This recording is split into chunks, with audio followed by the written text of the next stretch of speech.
so broken he can't do what he has to do, so he passes the mantle on to someone else, but still stays behind the scenes, kind of teaching him.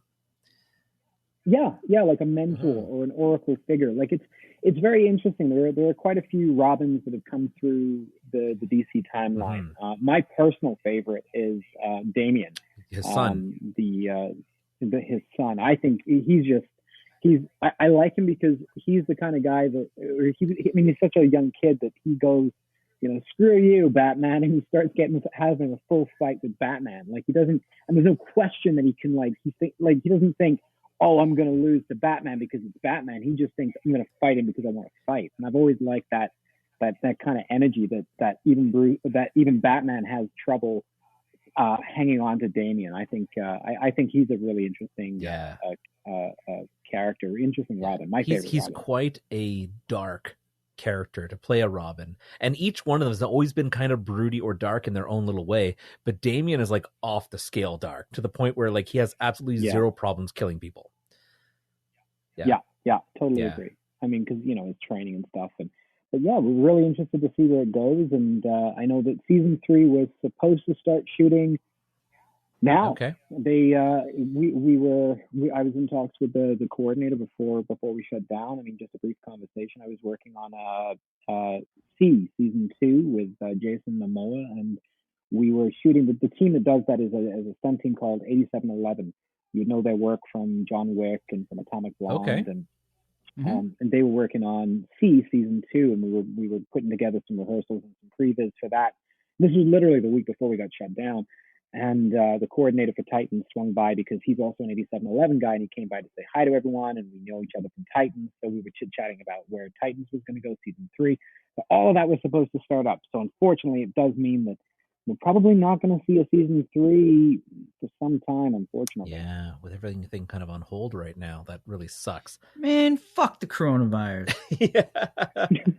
I think that all the actors and stunt team and everybody's just got to get together. They all get the test, and then they just sequester for like 10 days and shoot it all. Perfect. We're not allowed to leave the studio until you're and they got to feed you like gods. Just hook you up intravenous. Kind of okay with that. Right.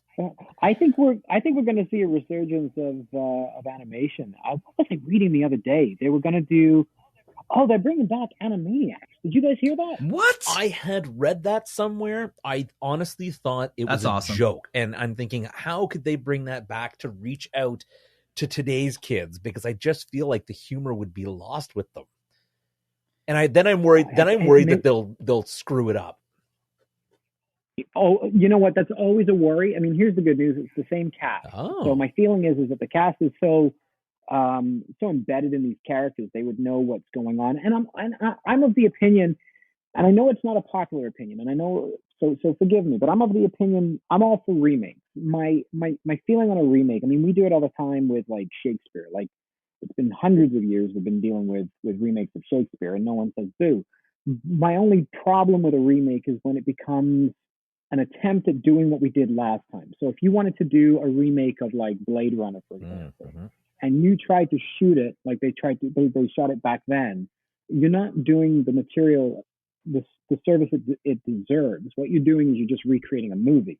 And I think what the mistake is when you try and just recreate the movie as opposed to just telling the story. So I'm all for a remake. Like, you want to tell, Star Wars again, remake Star Wars, but stick it in like feudal Japan. Like the material is all there. The characters are all there. The wizard, the dark wizard, the farm boy, the pirate, the princess, like all those characters are there to play with. Have fun with them, but don't try and recreate what was already been done. But in the case of Animaniacs, if you're bringing everybody back, I mean, just do Animaniacs. Yeah, then just carry on the timeline. If anything, I wish they would make it a little bit more adult-oriented so that they're actually reaching out to the original watchers of Animaniacs. The Animaniacs reboot with Vin Diesel as Wacko. I still like nurse. Animaniacs. I still think it's for adults. Yeah. It's true. Hello, nurse. Have you seen you've seen the fingerprints, right? The joke? No. Oh, they slipped in a bunch of adult jokes into Animaniacs. There's one episode where I think it's Yakko is like being a detective, and he says, "Dot, look for fingerprints," and then they cut to Dot, and she's holding the artist formerly known as Prince in her arms, and she looks at him and goes, "I don't think so." Yes, fingering Prince. I remember that now. I do.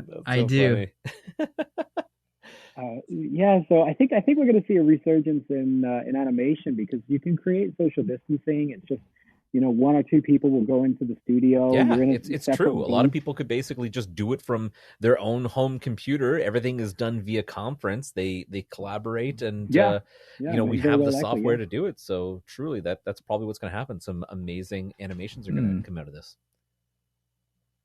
So, do we want to jump into our rapid fire questions, or do we still want to ask Geoff like what else he's working on? Yeah, Geoff, what else you working on? I'm working on some stuff. Yeah, we can talk about that for sure. Yeah, I got some stuff I can promote and talk about we worked on. That's what we want to hear. Yep. What's new? What's fresh? What's upcoming? So I just finished coordinating a Lifetime series, which will play at the end of May, called It's the biography of Lorena Bobbitt. Oh my God! Don't tell me you play the penis. That's the joke everybody makes. And you know what? I know better than to bring up this subject matter on this show with you guys.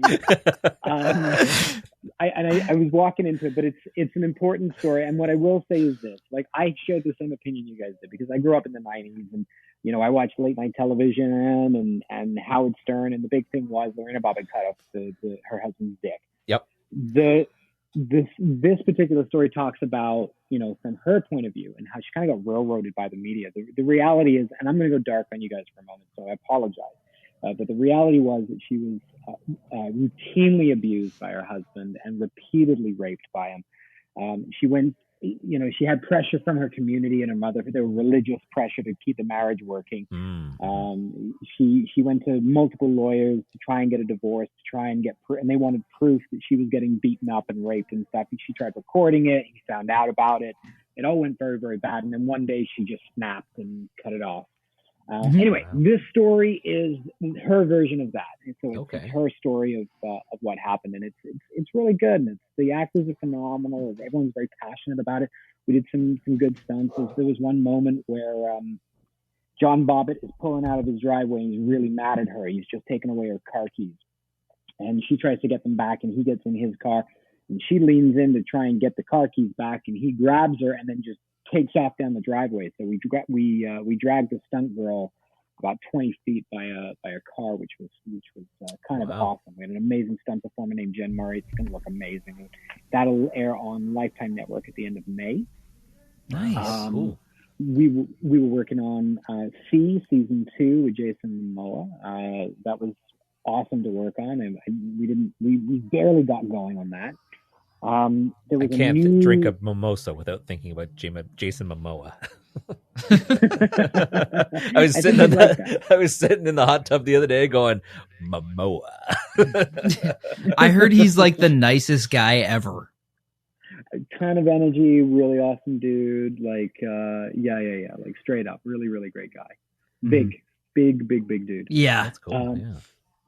So unfortunately, that one's not going to see the light of day. There was also a new series that I was scheduled to work on. I can't say too much about it, but do you remember Dan Brown, the author? Yep. Mm-hmm. He was involved in it. That's all I can say. I think he was one of the writers or creators of the show. So I can't say too much more than that. But I'm hoping that means it's really another Da Vinci Code. I was gonna say, but I'm not gonna. I won't say too much. But I can't talk about confirm it or deny. Yeah. Okay. And before Christmas, I worked on another show called Jupiter's Legacy. I did a little doubling on that one. That sounds interesting. It's based on a comic book. Josh Gamal's in that, and that should be pretty good. Cool.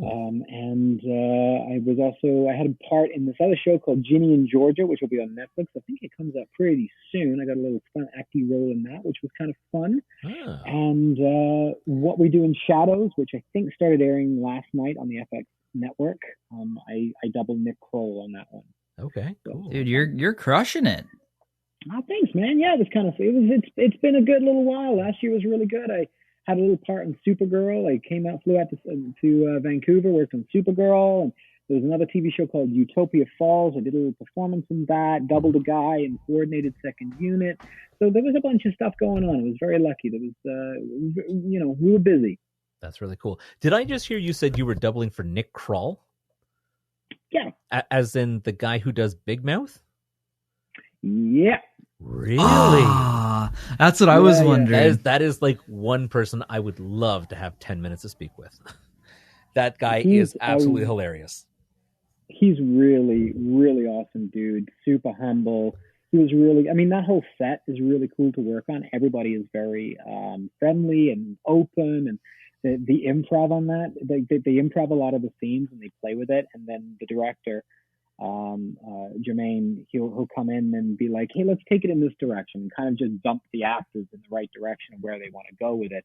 But they improvise so much, and they're so funny. I don't know how they edit that show together, because with all the improv, it must be very difficult to kind of put it all together. But everybody was just so damn funny. Nick Kroll is no exception to that. It was a real pleasure to be on that set. That's awesome. That is, man. I saw an episode. I was watching some late night TV show, and they had Nick Kroll do all those different voices. Man, that guy can do so many voices. It's ridiculous. Super talented. And I follow him on Instagram, and he just posted something where he was roasting, I think, Seth Rogen. Okay. I haven't seen the whole thing, but the clip made me laugh hard. So I can't wait to see that, the roast of Seth Rogen. It should be cool. Oh, that will be good. That's going to be amazing. Wow. Absolutely crazy. Right on. Well, how about we get into our rapid fire questions? Right on. Rapid fire questions. So again, for the listeners at home who are just tuning in for the first time, Matty G is going to ask Geoff 20 quick questions, and he's just going to give us the first thing that comes to his mind. Oh, God. All right, here we go. There's no wrong answer here, Geoff. It could be as funny as you want. Hey, man, you should be you're a second timer, man. Yeah. You can champ at this. Yep. Except for no pressure. Matty G has overhauled the 20 questions. Yep. Okay, I'm ready, boys. All right. What made-up word would you register into the English language? Falafel. What's the scariest dream you've ever had? Scariest dream I've ever had? Oh, my God. Losing my dog. What superpower would you take? Teleportation. What's your earliest childhood memory? I do remember being in my crib and watching my dad build my first bed. What makes you happiest?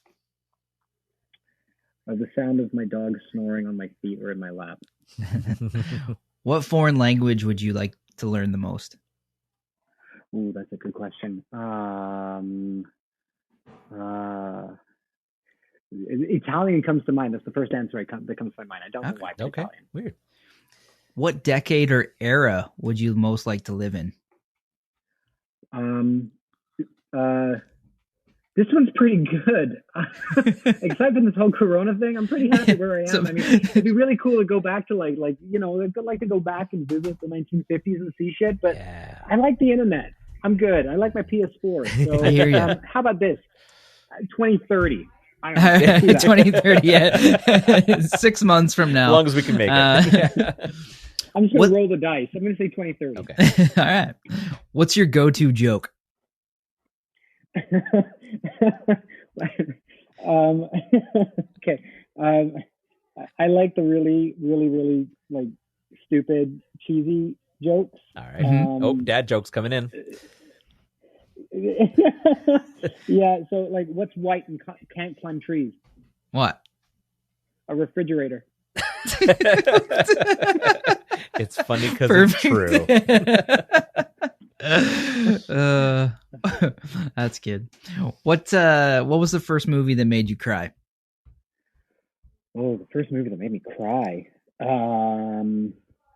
don't think I know. I'm probably like, oh man. Mine was Lion King. Mine was Lion King too. That's real. Oh yeah,